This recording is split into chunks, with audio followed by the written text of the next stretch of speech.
So how do you change the private address on the iPhone? And let's talk about it and let's explain how it works. If you're new here on this channel, consider subscribing as there are plenty of tutorials coming up and I don't want you to miss them. Anyways, there are more places where you can utilize or have your personal private address added.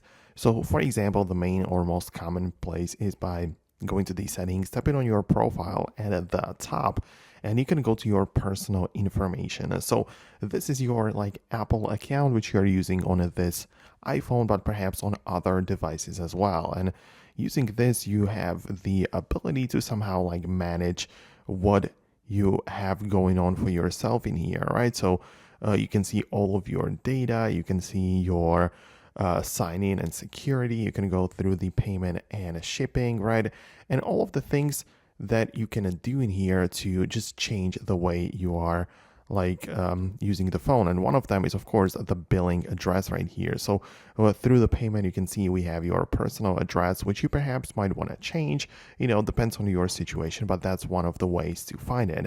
On the other hand, a lot of people use maps, either Google Maps or Apple Maps, and in there you also have like the home location saved in places, and that can also be changed and managed. So you can tap on your home and add it if you haven't already, or you might as well just go to your profile, then places, and just manage your existing addresses, right? So for example, delete the home that you have currently going on, or whatever else. So that's what I wanted to show you and explain in this video. If there is something else which you had in mind and I did not cover it in this tutorial, let me know about it below.